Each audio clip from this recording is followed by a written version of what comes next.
ስኩል ኦፍ ማርኬቲንግ ሪትን ኤግዛም እንግዲህ እየተቃረበ ይገኛል። ስለዚህ ዝግጅታችሁንም እያከናወናችሁ እንዳላችሁ ተስፋ አደርጋለሁ። ለዚህ ለሪትን ኤግዛም የሚረዷችሁን ሀሳቦች በዛሬው ቪዲዮ ልናነሳ መጥተናል። የጥያቄው ብዛት ምን ያህል ነው፣ የትኞቹ ኤሪያ ላይ ነው ፎከስ አድርገን መዘጋጀት ያለብን የሚሉ ጥያቄዎች በተደጋጋሚ ተነስተውልኛል።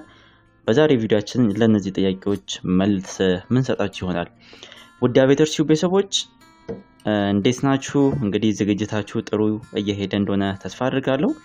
በቅርቡ እንግዲህ የዶክመንት ቬሪፊኬሽን ፕሮሰሳችሁን እንግዲህ አጠናቃችሁ ቀጣይ ለሚኖረው ፕሮሰስ ለሪትን ኤግዛም ራሳችሁን ማዘጋጀት የሚጠበቅባችሁ ወቅት ላይ ያላችሁት። ከሪትን ኤግዛሙ ጋር በተገናኘም ዲቴል ሀሳቦችን በዛሬው ቪዲዮ መናነስ ይሆናል። እስከ ቪዲዮአችን መጨረሻ አብራችሁን እንድትሆኑ እጋብዛለሁ።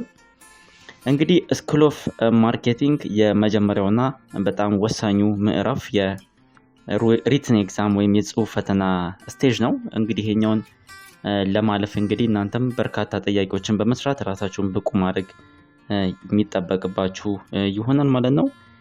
ስለዚህ ስኩል ኦፍ ማርኬቲንግ ምን ያክል ጥያቄዎች ይኖረዋል? ለስኩል ኦፍ ማርኬቲንግ ሪትን ኤግዛም 25 ጥያቄዎች የሚዘጋጁ ይሆናል። እስካሁን በነበሩት የምልመላ ሂደቶችም በዚህ መልኩ ነው ሲያልፍ የነበረው። ስለዚህ 25 ጥያቄዎችን ኤክስፔክት ታደርጋላችሁ ማለት ነው። ከ25ቱ ኦልሞስት 10 አካባቢ ማቴማቲክስ እና ሪሌትድ የሆኑ ጥያቄዎች ሲኖረው 15ቱ ቀሪዎቹ ደግሞ እንግሊሽ ላይ ቤዝድ ያደረጉ ናቸው። ማቴማቲክሶቹ ምን ይመስላሉ የሚለውን ስናይ ቤዚክ የሚባሉ የማቴማቲክስ ኮንሰፕቶችን ይጠይቃል። እሱም ማለት ፈንዳሜንታል ማቴማቲክስ፣ የወርድ ፕሮብሌም ጥያቄዎች ይኖራሉ።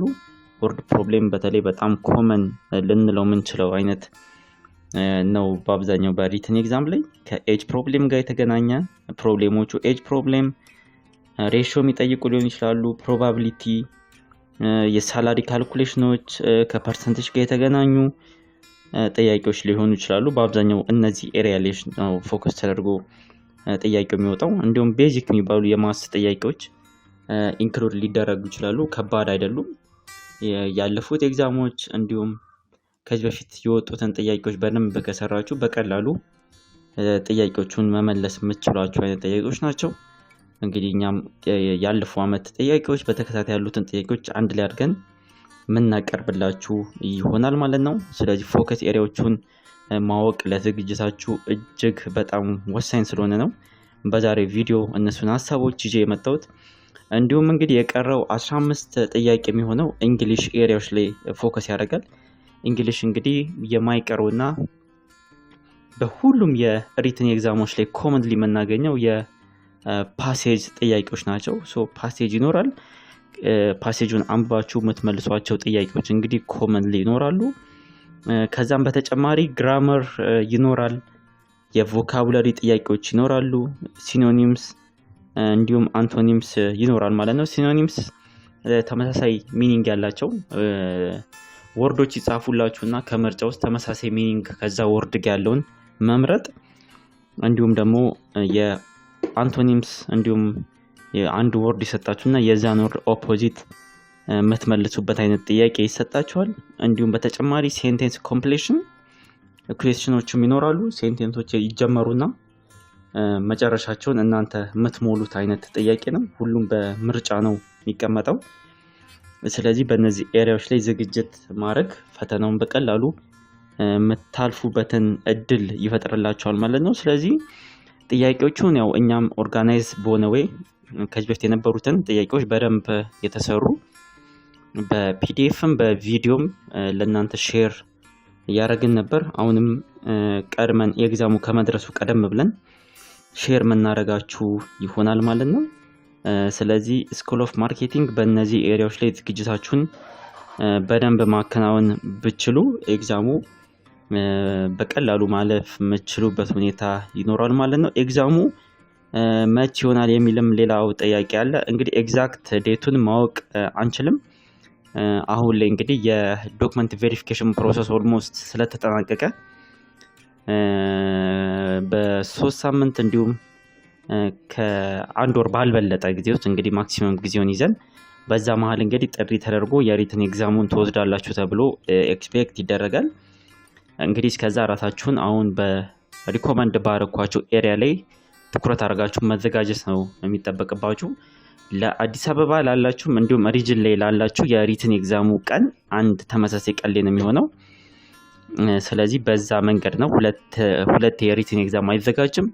አንድ ኮመን በሆነ ቀን ነው ለሪጅንም ለአዲስ አበባም የሪትን ኤግዛሙ የሚሰጠው ማለት ነው። ስለዚህ ጀስት ሪትን ኤግዛሙን ቀኑን አናውንስ ካረጉ በኋላ የሚኖራችሁ ቀናት እጅግ በጣም ጥቂት ሊሆኑ ስለሚችሉ ዝግጅታችሁን ካሁኑ መጀመር፣ ካሁኑ ራሳችሁን ብቁ ማድረግ ይጠበቅባችኋል ማለት ነው። ስለዚህ አሁን ባወራናቸው ኤሪያዎች ላይ ትኩረት አድርጋችሁ እንግዲህ ዝግጅታችሁን ማከናወን ይጠበቅባችኋል። እንግዲህ ሪትን ኤግዛም በተጨማሪ የሚነሱ ሀሳቦች አሉ። ማለፊያ ፓስ ማርኩ ምን ያክል ነው የሚል ሀሳብም አለ። እሱ እንግዲህ ቶታል የተሰራ ውጤት ታይቶ ነው ፓስ ማርኩ ዲሳይድ የሚደረገው። ስለዚህ የሆነ ሪጅድ የሆነ ቁጥር ስለማይኖር ይሄን ያክል ነው ብሎ መናገር ያስቸግራል። ስለዚህ በዛም መንገድ ተረዱት፣ ራሳችሁን በዚህ መንገድ አዘጋጁ። የማቴማቲክስ ጥያቄዎች በደንብ ስሯቸው። የእንግሊሽ በተለይ ቮካቡላሪ ኤሪያዎች ላይ ግራመር፣ እንዲሁም አንቶኒምስ ኤንድ ሲኖኒምስ ላይ እንግዲህ ዝግጅት ማድረግ እጅግ በጣም መልካም ይሆናል። ፈተናውን ቀለል ባለ መንገድ ማለፍ የምትችሉበትን እድል ይፈጥርላችኋል ማለት ነው። እንዲሁም ቀደም በተነጋገርንባቸው በማቴማቲክስ ኤሪያዎች ላይም ራሳችሁን እንግዲህ እንድታዘጋጁ ሪኮመንድ አደርጋለሁ። አንዳንድ የምትፈልጉት ሀሳብ ድጋፍም ካለ እኔ መጠየቅ ትችላላችሁ። በቀጣይ እንግዲህ ተከታታይ ለሪትን ኤግዛም የሚረዷችሁን ቪዲዮዎች እኛም ሪሊዝ እናደርጋለን። እንግዲህ ኤግዛሙ ኦልሞስት እየተቃረበ ነው ማለት እንችላለን። መስከረም መጨረሻ አካባቢ ኤክስፔክት ይደረጋል እንግዲህ ኤግዛሙ ይሰጣል ተብሎ። ስለዚህ ከስኩል ኦፍ ማርኬቲንግ ጋር በተገናኘ እነዚህን ሀሳቦች ሼር ላደርጋችሁ ነው ዛሬ መጣሁት። በቀጣይ በተከታታይ ቪዲዮዎች የምንገናኝ ይሆናል። ለሁላችሁም መልካም የዝግጅት ጊዜ እመኛለሁ። መልካሙን ሁሉ እመኝላችኋለሁ። ቻው።